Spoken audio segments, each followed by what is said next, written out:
effet Henri Tremblay. Je m'occupe entre autres de la recherche et développement chez Octo. La présentation que vous allez voir aujourd'hui est un travail qui est issu de notre R&D. Donc, par exemple, j'ai travaillé avec Philippe Prados, mais avec d'autres gens pour brainstormer un petit peu sur ce qu'on pense être des tendances, des nouveaux paradigmes pour obtenir de la performance dans les applications dans le futur. C'est des paradigmes qui viennent de relativement loin dans le passé.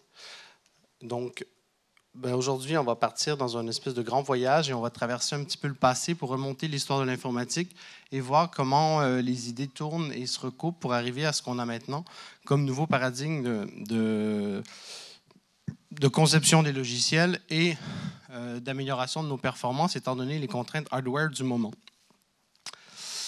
Donc, on va commencer par des petits exemples.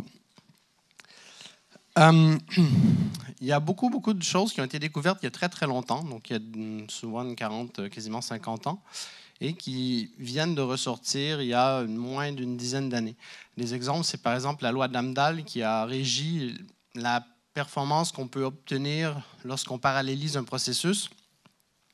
Ça date de 1967. Et pourtant, le fait d'avoir des langages mainstream qui permettent de faire facilement du parallélisme, là, l'exemple Parallel for Each du .NET, c'est sorti en 2010. En Java, ça vient tout juste de sortir avec Java 8 en mars. D'autres exemples, c'est par exemple le Lisp et la programmation fonctionnelle. C'est sorti en 1958. C'est tombé dans l'oubli quasi, sauf en intelligence artificielle et donc dans le domaine académique, jusqu'à Clojure, qui est sorti en 2007. Donc, Clojure est la quintessence parce que c'est un Lisp sur JVM. En pratique, des langages comme Groovy supportaient déjà ce type de programmation. Un autre exemple, c'est tout ce qui est programmation temps réel. Donc, par programmation temps réel, j'entends le fait de pouvoir être interrompu à tout moment pour répondre à une sollicitation externe du système. C'est des concepts qui datent de 1965. Et à partir de 2006, on a commencé à avoir des entrées-sorties asynchrones qui nous permettent de réaliser un petit peu ce genre de choses.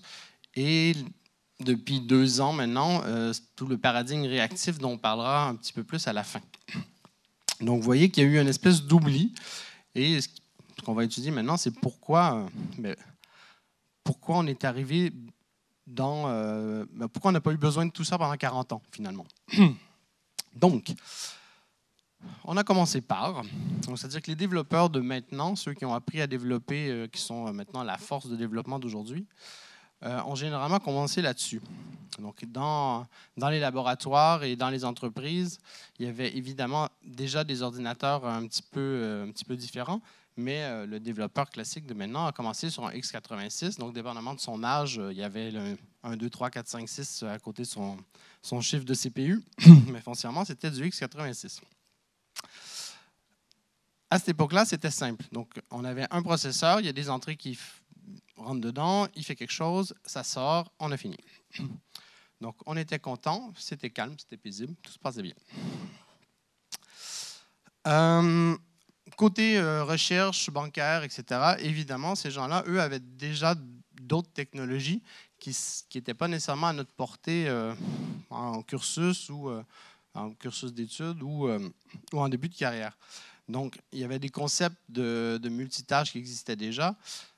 Sur Unix, on avait commencé avec du coopérative multitasking qui fonctionne bien sur un système pas trop compliqué parce qu'on considère que c'est au processus de rendre la main quand il décrète que ça fait un petit peu trop longtemps qu'il l'a. C'est efficace, mais c'est un peu dangereux si le processus a décidé d'être mal codé. Et si vous vous rappelez, au début de Windows, par exemple, ça arrivait assez souvent qu'un processus était mal codé. Un petit peu. Et après, on avait les mainframes qui, eux, par exemple, fonctionnaient en multiprogramming. Donc, le but était de maximiser l'utilisation de la machine au maximum. Ça fait beaucoup de maximum dans la même phrase, mais c'est pas grave. Et donc, on envoyait un batch qui tournait le plus longtemps possible jusqu'à ce qu'il soit interrompu par quelque chose, par exemple une entrée-sortie. C'était délégué à un autre processeur qui s'occupait de l'entrée-sortie et on passait au prochain batch. Donc, le but était d'avoir plus du throughput que du temps de réponse. ça a évolué, donc ces concepts-là sont restés en académique. En Windows 3.1, on était en coopérative multitasking et le monde a un peu évolué sur le x86 à la sortie de Windows 95, qui lui était du preemptive multitasking. De nos jours, tous les ordinateurs ont suivi cette tendance, bon, sachant que Windows n'a pas été le précurseur, je reste sur du mainstream. Donc, en mode mainstream, une personne normale qui achète un ordinateur récupérait ce type de multitâche sur sa machine par Windows 95. Mais c'est des choses qui existaient sur d'autres types de machines. Pour ne pas donner trop de... Je n'ai rien contre Microsoft, mais il ne faut pas vous mettre dans l'idée qu'ils ont tout inventé, les concepts. Ils les ont mieux vendus que les autres, souvent. Donc, on est arrivé avec le preemptive multitasking qui est utilisé partout maintenant à ce jour. C'est-à-dire que sur Linux, Unix, Mac et tralala, vous avez ce type de traitement qui consiste à dire, OK, je te donne un certain nombre de temps. Si tu pars sur un I.O. avant que ton temps soit écoulé, je vais le donner le CPU à quelqu'un d'autre. Si tu es un petit peu trop long et que tu prends toute ta tranche de temps, bien, je te sors et je le donne à quelqu'un d'autre. C'est extrêmement efficace parce que ça empêche tout gel et ça donne un partage relativement équitable du CPU. Ce qui, théoriquement, devrait pouvoir nous donner une espèce de scalabilité infinie, peu importe le nombre de processus rajoutés. C'est d'ailleurs à peu près ce qui est arrivé. Donc, au début du net, la première solution qui avait été utilisée pour faire des serveurs web, c'était le CGI bin. Et le concept de CGI bin, c'est de dire le serveur HTTP Apache, à l'époque, reçoit sa requête. Il prend les paramètres de la requête, il fork un processus, il envoie les paramètres au processus, il récupère le standard output du processus en question et il renvoie ça à l'appelant. Donc, théoriquement, en forkant des processus, c'est un système ultra simple de pouvoir partager les temps de réponse et la charge de l'ordinateur en fonction de la demande externe des requêtes. Le problème, c'est qu'évidemment, forker des processus, c'est relativement coûteux. Donc, on s'est rendu compte que ce n'était pas la meilleure idée du monde. Ce qui a amené, par exemple, quand Java est sorti, à repenser un petit peu l'idée. On s'est dit, en fait, on serait mieux de faire la même chose, mais au sein d'un même processus, ce qu'on a appelé des threads. Thread qui veut dire bobine de fil en anglais. Vous allez voir pour l'image de tout de suite après. Donc, ce qui est rigolo, c'est qu'en Java, les premières versions sur Solaris, en fait, Solaris ne supportait pas le fait d'avoir des threads dans un processus. Donc, c'est la JVM qui allouait du temps aux différents threads à l'intérieur, sans faire d'appel au kernel externe. C'est ce qu'on appelle des green threads. L'avantage de ça, c'est que c'est super rapide, c'est-à-dire que tu peux, comme tu ne descends pas dans le kernel, il n'y a que ton processeur qui passe d'un à l'autre. Tu arrives à créer des threads extrêmement rapidement. Le désavantage, c'est qu'évidemment, si ton thread il part sur un I.O., par exemple, et tu n'as pas eu le temps de le choper avant, il vient de te geler toute ta JVM parce qu'il n'y a pas de raison de redonner du CPU à quelqu'un d'autre dans la JVM pour faire changer le thread. Étant donné ce fait, on a abandonné cette idée de green threads et on s'est rendu sur ce qu'on appelle maintenant des native threads. Donc, aujourd'hui, tout fonctionne avec du native thread, c'est-à-dire que c'est le kernel qui alloue le temps CPU aux différents threads au sein d'un même processus. Ce qui a fini donc par nous amener à un état de béatitude, c'est-à-dire qui est conservé aujourd'hui, qui est le fait de pouvoir avoir des threads au sein de plusieurs processus dans un OS. Le système d'exploitation s'occupe de faire le balancing entre les différents threads qui ont demandé d'avoir du temps CPU. Et tout ça est distribué sur ce qu'on appelle une architecture SMP. SMP, c'est pour Symmetric Multiprocessing.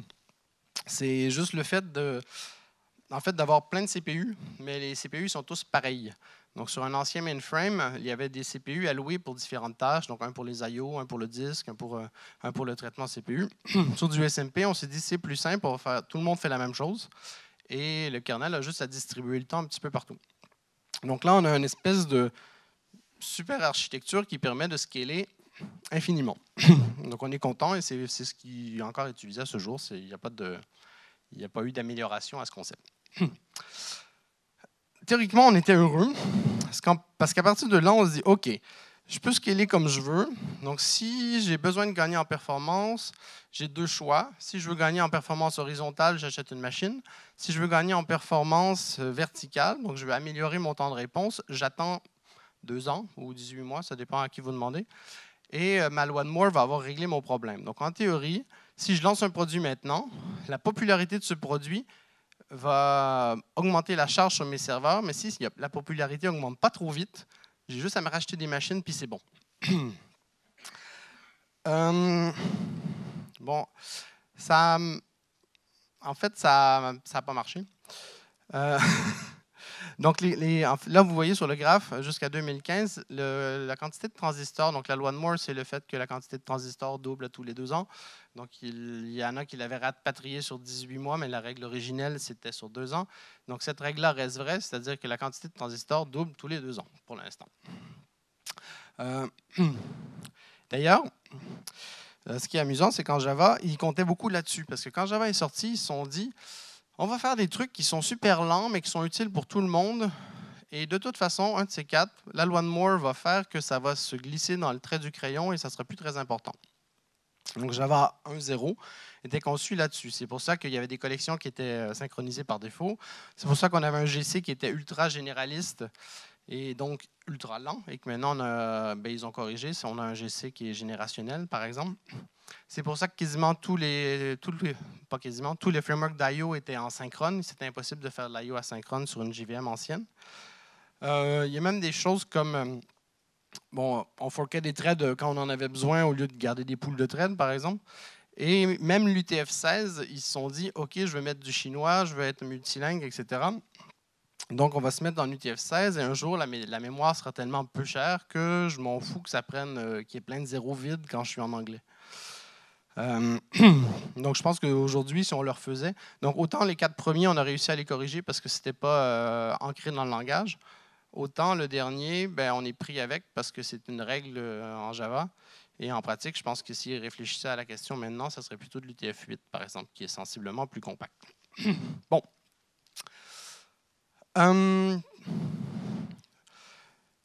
Donc, qu'est-ce qui s'est mal passé? Il y a une phrase qui est assez célèbre que vous devez connaître, qui est « The free lunch is over », qui vient d'un article du même nom par Herb Sutter, qui est un spécialiste du C++, qui a déclaré que de nos jours, à partir de maintenant, faire augmenter la performance d'une application ne sera plus aussi simple qu'avant, pour résumer. Le pourquoi? C'est parce que, comme on a vu tout à l'heure, notre loi de Moore fait que les transistors continuent à doubler, mais à partir d'un certain moment, ça ne sert à rien de doubler les transistors parce que si vous n'augmentez pas la fréquence de vos ordinateurs, la fréquence étant le truc qui est en train de plafonner ici, si vous n'augmentez pas la fréquence de vos ordinateurs, ça ne fait pas augmenter votre performance. Le concept de la fréquence, c'est de dire, je vais passer à travers, disons, 10 portes en 1 seconde. Et si j'augmente la fréquence, je vais être capable de faire 15 portes en 1 seconde. Si je ne suis pas capable d'augmenter ma fréquence, je vais rajouter des transistors, mais je vais quand même faire mes 15 portes en 1 seconde. Donc, ça ne sert à rien. Pourquoi on n'arrive plus à augmenter la fréquence? Parce que on a tapé des limites physiques qui font que si on continue à augmenter, soit ça va prendre ridiculement beaucoup d'énergie pour refroidir le CPU, soit il va juste... soit il va juste se taper des effets quantiques qui fait qu'il n'y a plus rien qui fonctionne. Donc, on est pris, et c'est ce qui fait que, par exemple, en 2007, Intel, dans la recherche d'une solution pour pouvoir continuer à augmenter ses transistors, s'est dit, dans ce cas-là, je vais faire des cœurs sur le même CPU, je vais les binder avec un système de cache et et ça va permettre d'augmenter le parallélisme des CPU et donc de continuer à augmenter ma puissance. Mais ce n'est plus une puissance verticale, on fait de l'horizontale maintenant.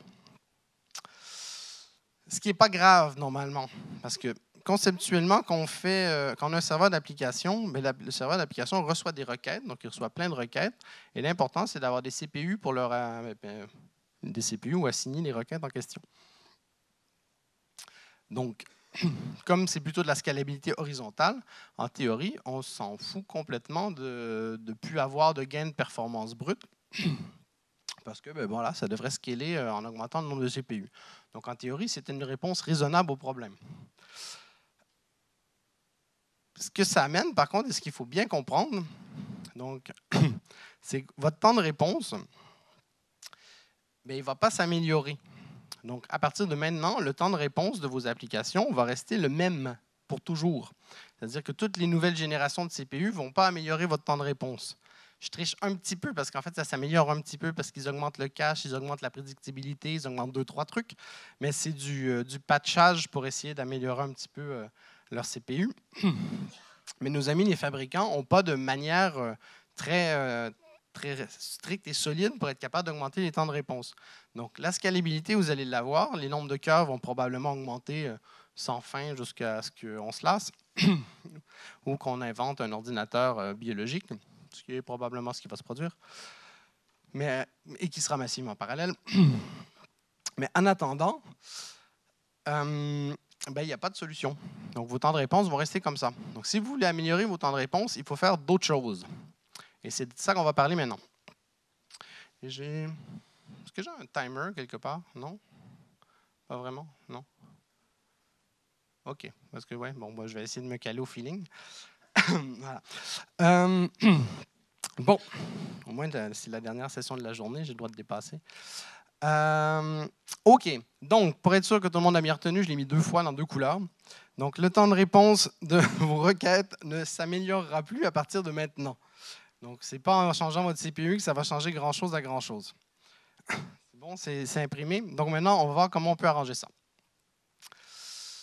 Et c'est là où le passé revient. Donc, l'idée, c'est de se dire, on a besoin de solutions pour régler ce problème, et le meilleur endroit où trouver des solutions, avant d'en inventer des nouvelles, c'est d'aller voir s'il n'y a pas quelqu'un qui a eu la même idée avant. Comme on a vu au début, ben en fait, oui. Donc, on a beaucoup réutilisé du passé. Et pour comprendre comment on a fait pour réutiliser du passé, on va aller voir une requête, comment ça se passe en vrai. Donc, une requête, généralement, ça arrive sur un serveur. Il y a une opération CPU qui se fait. À un moment donné, on a besoin d'accéder à la base de données, par exemple. On fait l'appel à la base de données. On attend. La base de données répond.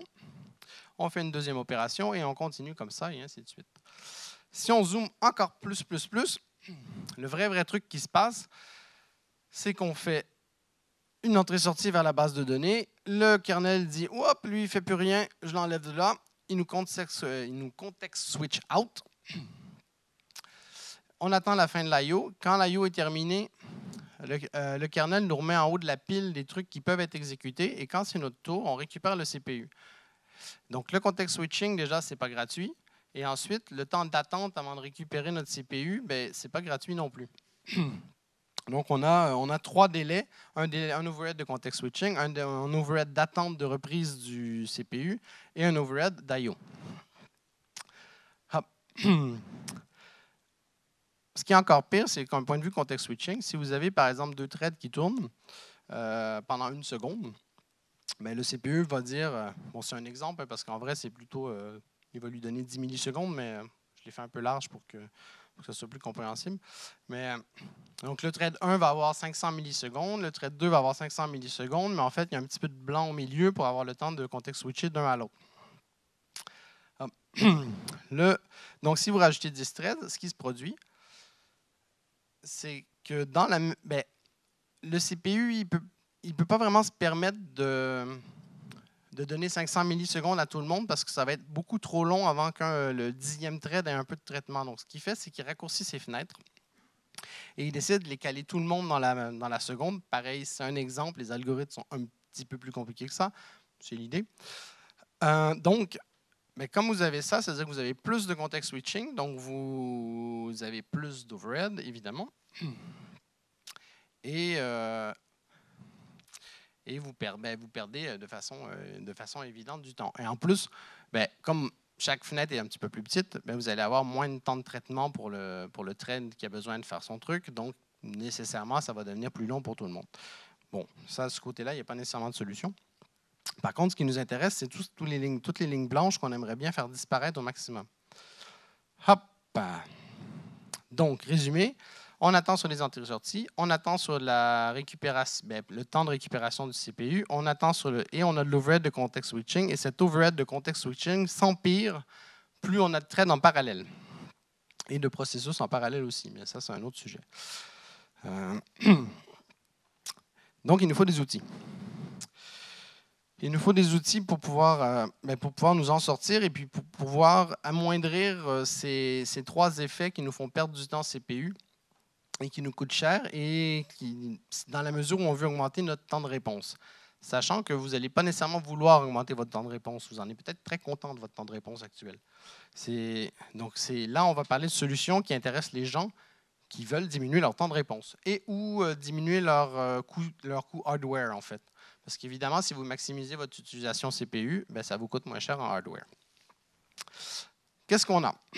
Eh bien là, on revient dans le passé. Donc, traitement parallèle. Première solution. Ça marche bien sur un... En fait, si vous avez une machine qui n'est pas à 100% tout le temps, c'est-à-dire qu'une machine qui s'ennuie, ce qui est assez fréquent, parce que les applications bureautiques, par exemple, c'est assez rare qu'elles sont à fond. Même moi, j'ai travaillé sur des applications de trading, par exemple. On pense que les trucs de trading, ils sont toujours à 100 000 à l'heure, mais en fait, c'est complètement faux. Parce que quand c'est du trading humain, bien, ils font un trade de temps en temps, les gars, puis c'est pas si vif que ça. Et par contre, quand il fait son trade, le gars, il veut que le trade, il rentre. Il ne faut pas que ça se traîne. Donc, la machine s'ennuie la majorité du temps, mais il veut un temps de réponse maximal. Et une solution comme le parallèle est une très bonne solution dans son cas.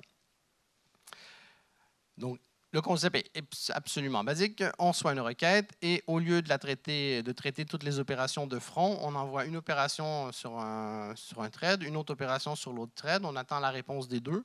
On fusionne. On fait la dernière opération qui était obligée d'être synchrone. Et hop, c'est fini. Donc, dans la mesure où notre processus se parallélise relativement correctement, la loi d'Amdahl est plutôt coopérative avec nous et on va arriver à des performances qui sont assez agréables.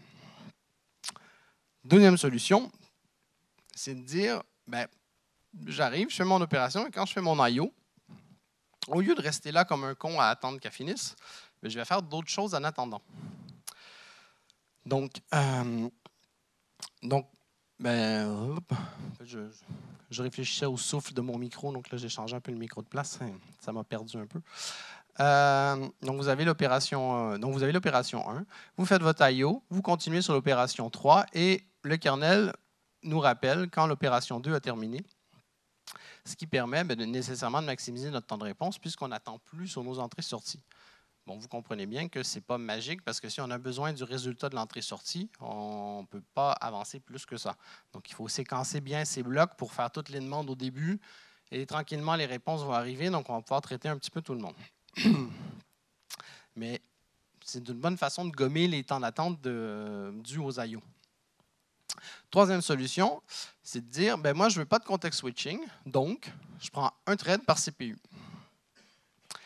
Là, ça, c'est assez rigolo parce que c'est une retombée dans le coopérative multitasking de l'époque. C'est-à-dire que si vous faites ça, vous allez distribuer des tâches sur vos différents threads qui sont bindés à un CPU.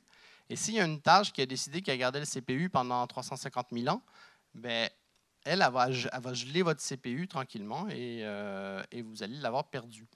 Donc, vous êtes obligé d'avoir une hygiène de programmation qui fait que ce pattern ne peut pas se produire. Par contre, plus de context switching, étant donné qu'on est bindé sur les threads. Donc ensuite, évidemment, il y a la distribution des tâches qui doit être optimisée au maximum pour permettre de ne pas avoir trop de temps entre chacune des tâches. Mais foncièrement, vous avez réglé votre troisième problème. Là, c'était pas mal. Donc on s'est dit, cool, on a trouvé des solutions. Sauf qu'il y a des gens qui se sont levés et qui ont dit, hop, c'est mignon comme solution, mais en fait, c'est super compliqué, personne ne va rien comprendre et ça va être une catastrophe de bugs. Donc là, il y a eu un moment de panique et des gens qui se sont dit, OK, bon, j'avoue, il n'y a pas d'autre solution que d'utiliser ce genre de paradigme, mais on va borner, on va mettre des contraintes, on va prendre un parti pris. Donc les deux plus grosses écoles sur le sujet, c'est les threads, c'est mal. Donc le fait de dire, si on fait des threads dans un processus, c'est mignon, mais en fait, on risque d'avoir des problèmes de concurrence, des problèmes de contention, de partage mémoire, des choses comme ça. Les gens, c'est comme trop de puissance dans la main des gens, ils ne seront pas capables de gérer ça correctement. Donc, on ne le fait pas.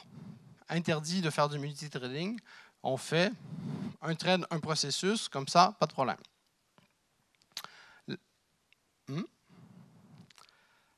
Deuxième école, c'est, ben non, c'est pas très grave de faire des threads. L'important, c'est que les données ne puissent pas être partagées. Ça se tient. Donc, si vous travaillez avec des objets immutables en permanence, bien, vous pouvez les prêter à tous vos threads et comme ça, tout fonctionne correctement. Donc là, il y a ces deux écoles-là qui ont un petit peu amené toute la suite des outils informatiques qu'on a maintenant. Je vais vous donner quelques exemples, donc quelques exemples d'implémentation de choses qui sont censées régler qui sont censées amoindrir la complexité qu'on pourrait avoir en faisant du traitement parallèle, en l'occurrence. Un premier qui est très à la mode maintenant, c'est Node.js, qui est donc un genre de serveur d'application qui permet d'exécuter du JavaScript. Et lui a pris la contrainte forte de dire, il y a un seul thread, vous faites tout dedans, et c'est tout. Et si vous avez besoin de scalabilité, bien, vous mettez un autre Node.js à côté, et puis voilà. Il n'y a pas de partage de données entre deux serveurs Node.js, donc on fonctionne en stateless, et tout passe à travers la myriade de Node.js que vous avez mis sur votre serveur. Généralement, si vous avez 8 cœurs, vous allez mettre 8 Node.js de front. Ça a des avantages parce que s'il y en a un qui tombe en cours de route, mais il faut le relever, donc ça scale un peu tout seul. Le désavantage, c'est que de niveau exploitation, il y a quand même 8 Node.js à gérer au lieu de un truc. Mais bon. Donc, ça tient là. Vous ne pouvez plus faire de conneries de multithreading parce que je vous empêche de le faire. Désavantage, évidemment, c'est que vous êtes obligé de tout coder en asynchrone parce que s'il y a une requête qui arrive et que vous faites un I.O. et que vous attendez votre I.O., bien, toutes les requêtes qui sont derrière, qui attendent de gagner le CPU, bien, elles attendent. Donc, il faut une hygiène très, très, très, très stricte de programmation. Un autre exemple, c'est donc Clojure, dont on a parlé au début, qui prône la programmation fonctionnelle. Donc, la programmation fonctionnelle a tendance à prôner l'immutabilité. En pratique, Clojure est un petit peu plus futé que ça. Donc, c'est-à-dire qu'il vous fait programmer en programmation fonctionnelle, mais il fournit ce qu'on appelle un STM. C'est Software Transactional Memory. J'ai eu un doute. Software Transactional Memory. Et c'est un genre de gestion de transactions en mémoire. Ben, en fait, un genre de gestion de transactions comme on aurait en base de données, mais en fait en mémoire. En pratique, dans la vraie vie, ça ne sert pas si souvent que ça, parce qu'on n'a pas tant de données à partager. Mais bon, on l'a sous la main et ça peut toujours servir. Donc c'est une solution qui, théoriquement, vous empêche d'avoir des soucis de multithreading parce que, par la forme de programmation qui est forcée, vous n'allez pas pouvoir partager vos données. Il y a d'autres choses plus hybrides. Vertix, qui est mon troisième exemple que j'aime bien, en fait. Eux, ils se sont dit, les threads, c'est quand même sympathique parce que les processus, c'est un peu débile. Donc, nous, ce qu'on va faire, c'est qu'on va faire un class loader par thread. Comme ça, on va isoler tout le monde. Et chaque vertice qui est sur son thread va récupérer une requête et va récupérer un traitement. Et si on veut partager des données, ça doit être fait explicitement. On doit déclarer « je vais partager la donnée truc ». Donc, on ne peut pas partager par erreur, on ne le fait que sciemment, ce qui nécessairement limite sensiblement les erreurs. Donc, j'avoue que c'est une solution que j'aime plutôt bien. Je n'ai pas encore eu une grosse expérience sur si ça marche bien. En vrai, le concept est très sympathique. Nécessairement, il y en a une pelletée d'autres. Donc, c'est un petit peu comme les langages de programmation. Ces temps-ci, il en sort un par minute. Donc, des exemples, c'est Netty qui, lui, fait de la gestion asynchrone, une gestion d'I.O. asynchrone très, très haute performance. C'est souvent caché dans d'autres frameworks, donc vous n'allez pas nécessairement l'utiliser directement, mais c'est extrêmement utile. Il y a Play, dont on entend parler, qui est donc une stack qui est hors J2E parce que ça voulait réparer les erreurs de J2E. C'est codé en Scala et c'est censé être un full stack reactive. Donc, théoriquement, quand vous faites du Play, vous pouvez, vous êtes en situation optimale.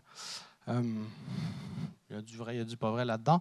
Eric, c'est un peu le pendant en .NET avec un petit peu moins d'ambition, mais ça permet de faire du traitement réactif asynchrone parallèle sous .NET. En Java 8, on a beaucoup de choses qui sont apparues. Donc, bien évidemment, les lambdas. Ensuite, tout ce qui est parallélisme par magie. Donc, le fait de pouvoir faire point parallèle et monsieur la JVM, débrouille-toi pour me paralléliser le truc. Des choses dont on parle un petit peu moins. Donc, l'évaluation paresseuse, qui est c'est un concept assez intéressant. C'est le fait de dire, en fait, je t'ai demandé de faire ça, mais fais-le pas tant que j'en ai pas vraiment besoin. Et c'est quelque chose qui est très, très utilisé en Lisp, par exemple, parce que souvent, on a besoin de récupérer des données quelque part, finalement, mais on ne traitera pas toutes les données. Et ça nous perd du temps de le faire pour rien. Donc, quand c'est utilisé quand c'est évalué à la dernière minute, ça, nécessairement, on l'évalue qu'au moment où on en a vraiment, vraiment, vraiment, vraiment besoin. Donc, c'est une espèce de façon d'avoir de la performance magique en plus. Après, c'est beaucoup plus dur à déboguer parce que quand la ligne de code est appelée, il ne se passe rien et c'est plus tard qu'il se passera quelque chose. Donc, ça vous complexifie un petit peu la vie. Il y a plein de langages qui ont été orientés throughput, parallélisme. Donc, Go de Google est assez connu sur le sujet. Erlang, qui est un petit peu plus académique, mais qui revient en front, est assez connu aussi. Haskell fait ça aussi.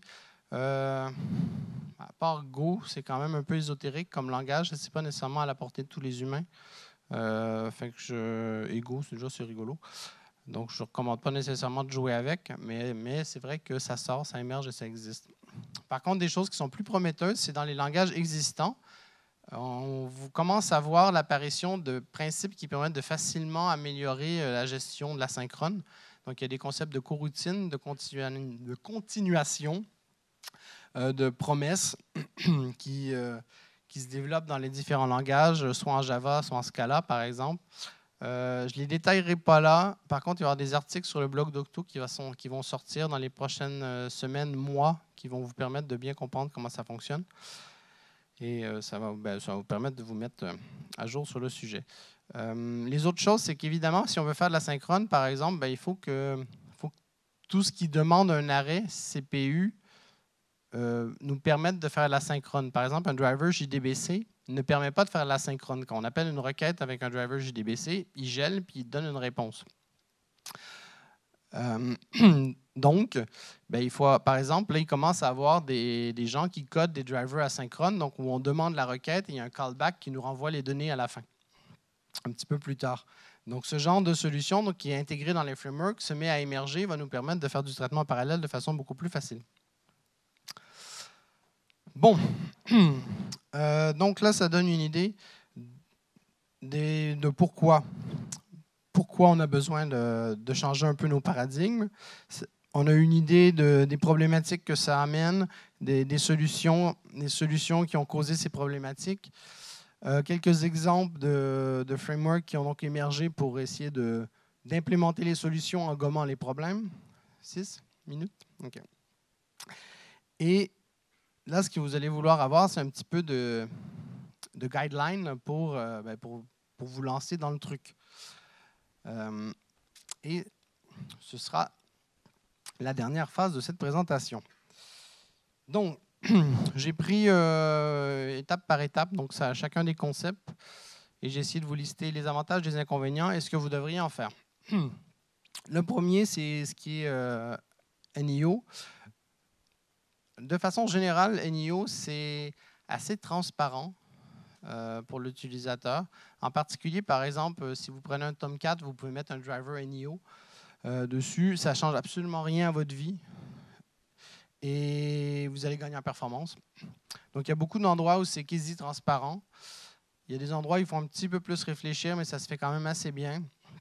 La seule chose dont il faut s'assurer, c'est vraiment la maturité du framework ou du driver que vous utilisez. Des fois, il faut aussi s'assurer que c'est garanti par je sais pas, votre éditeur de base de données. Donc, par exemple, si vous êtes sur Oracle, il y a des bonnes chances qu'ils vous disent non. Mais si vous êtes sur d'autres choses, ça peut marcher. Donc, en gros, la recommandation, c'est allez-y, posez-vous pas de questions, surtout si c'est transparent pour vous. Mettez un truc NIO, vous allez gagner en performance, en scalabilité, sans rien faire. Donc, ça, c'est bien. Donc, à faire tout de suite sur le champ. Ce qui est traitement parallèle. Comme on a dit, c'est important d'avoir un serveur qui n'est pas déjà sursollicité, sinon vous allez perdre votre temps. Par contre, évidemment que ça augmente vos performances dans la mesure où c'est un petit peu scalable. Ça cause quelques problématiques. Donc, par exemple, une transaction, ça ne se distribue pas toujours super bien en fonction du driver. Une transaction de base de données, ça ne se distribue pas nécessairement super bien dans plusieurs threads. Donc, il faut que vous réfléchissiez un peu à ce que vous pouvez faire pour le faire fonctionner. Mais c'est évidemment logique. Si on fait plein de trucs en parallèle au lieu de faire plein de trucs de front, ça va être plus rapide et c'est une excellente façon. L'avantage sur le parallélisme, c'est que les frameworks sont quand même assez matures. Donc, être capable de distribuer des tâches en parallèle, c'est quelque chose qui se fait maintenant assez bien, qui est assez débogable et qui est assez agréable.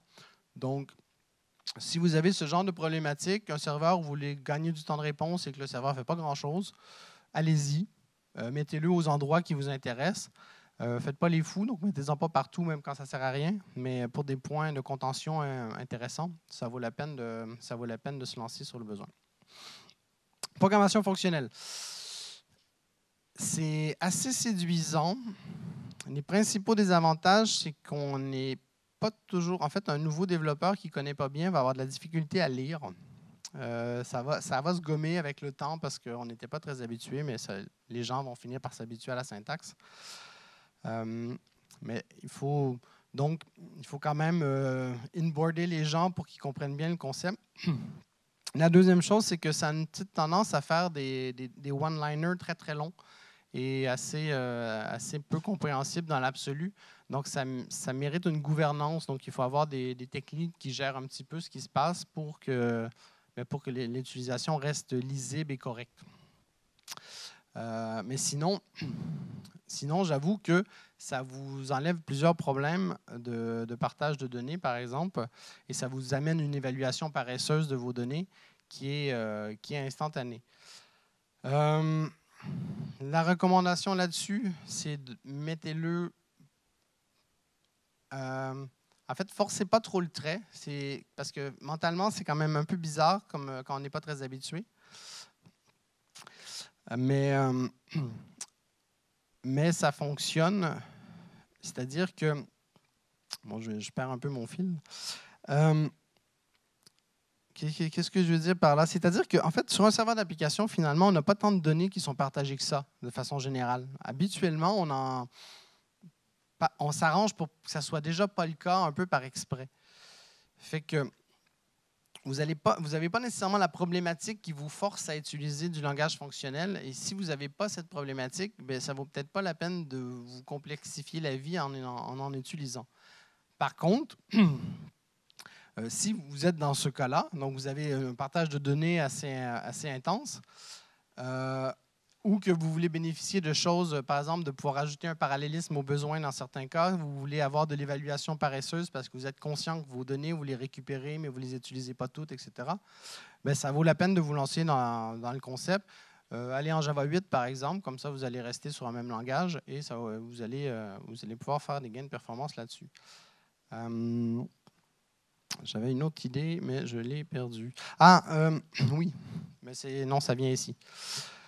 L'autre cas, c'est travailler en immutabilité. Donc, le fonctionnel a tendance à pousser à faire ça, mais on peut aussi se dire que toute donnée n'est jamais modifiée, mais on récupère une copie de la donnée. En l'occurrence, là, je parle d'immutabilité en mémoire. Parce qu'il y a deux concepts. Il y a le concept d'immutabilité en base de données, en stockage, c'est-à-dire de dire on ne fait que des insertions et on ne met jamais à jour pour avoir un suivi des modifications complètes. Donc, ce n'est pas de ça que je parle. Ça n'a rien à voir. Là, c'est vraiment, on est en mémoire et on décrète que chaque fois qu'on modifie une donnée, bien, on va en créer une toute neuve et on va travailler là-dessus. Comme je disais, en pratique, souvent, on ne partage pas trop nos données. Donc, ça ne vaut pas nécessairement la peine de vouloir absolument travailler en immutable parce qu'il y a une isolation qui se fait de facto entre les différentes requêtes de votre serveur d'application. Par contre, c'est vrai que si vous avez un partage, c'est quelque chose d'intéressant. La chose à laquelle il faut faire attention, c'est que les données, les structures de données, par exemple les collections, les listes, faire des copies de grosses collections, c'est extrêmement coûteux et à un moment donné, vous allez déjà avoir un coût de CPU pour faire la copie de données et un coût de CPU parce que le GC il va travailler beaucoup plus. C'est pour ça que, par exemple, dans les langages comme Scala, qui prônent la programmation fonctionnelle, les collections ont été réimplémentées pour être compatible avec le concept d'immutabilité. Si vous prenez des collections Java classiques, ben en fait, se forcer à travailler sur des objets immutables va vous faire perdre de la performance, ce qui est nécessairement un problème.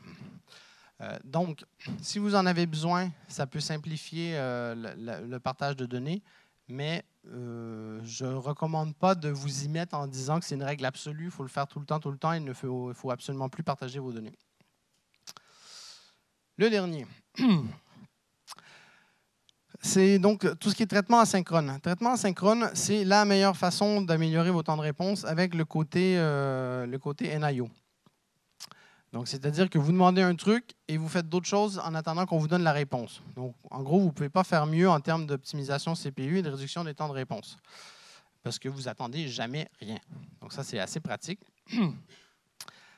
Par contre, évidemment, pour ceux qui ont fait du JavaScript, ben, ça a un look de j'ai un callback, de callback, de callback, de callback. Donc, ça rend nécessairement l'application plus dure à lire et on n'est plus linéaire en termes de traitement. On a des débranchages un petit peu partout.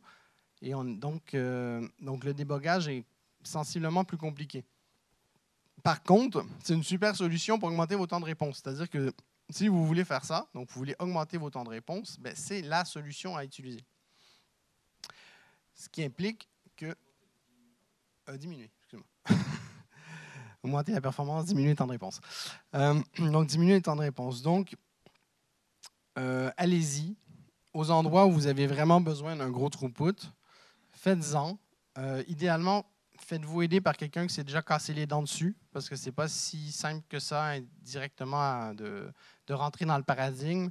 Il faut cadrer, il faut que les développeurs comprennent le truc. Il faut beaucoup cadrer le développement pour pas que ça devienne une foire chaotique de tâches qui partent dans tous les sens. Mais par contre, à ce jour, c'est la meilleure solution. Et tant que les concepts de coroutine, de continuation dont on parlait tout à l'heure ne deviennent pas mainstream dans des langages comme Java, ben, on ne pourra pas avoir quelque chose de toute façon transparent. Donc, ce qu'on vous recommande, c'est si vous voulez travailler sur votre performance, faites ça. Mais avec un petit coup de main, idéalement, quelque chose comme ça. Ce qui va m'amener à la totale conclusion. Je dois être un peu hors temps, mais c'est pas grave. 1 minute, ça tombe bien. C'est donc le concept de reactive. Reactive, en fait, ce n'est pas vraiment une façon de programmer. C'est plutôt... là, c'est le logo de notre pôle réactif, justement. C'est plus un ensemble de valeurs, mettons. Donc, il y a le Reactive Manifesto qui est sorti, qui dit, voilà, il faudrait que les applications aient des bons temps de réponse, il faudrait que mes applications soient résilientes, il faudrait que mes applications soient scalables, il faudrait que mes applications soient orientées événements, ce qui veut dire je n'attends jamais rien, je fais plutôt demander un truc et j'attends la réponse. Donc, il ne faut pas s'emporter avec ça parce que ça ne donne pas nécessairement de solution. Le manifesto a été fait par TypeSafe, donc TypeSafe vont vous dire que la solution, c'est Play Framework. Jusque-là, tout est logique. Mais en pratique, c'est des valeurs que de toute façon, théoriquement, vous voulez déjà comme propriété de vos applications. Tout le monde veut ça. Par contre, nécessairement, c'est une bonne idée de suivre ça et de se l'appliquer à ces applications dans la mesure des besoins de performance de l'application. Et les méthodes qu'on a vues dans les 4-5 slides d'avant vous amènent à ce paradigme. Donc, on est plutôt vraiment sur des valeurs à afficher sur un mur en disant tout ce qu'on fait dans notre application doit nous amener à ces 4 résultats-là parce que c'est la solution pour avoir des applis pérennes et scalables, etc., etc., etc.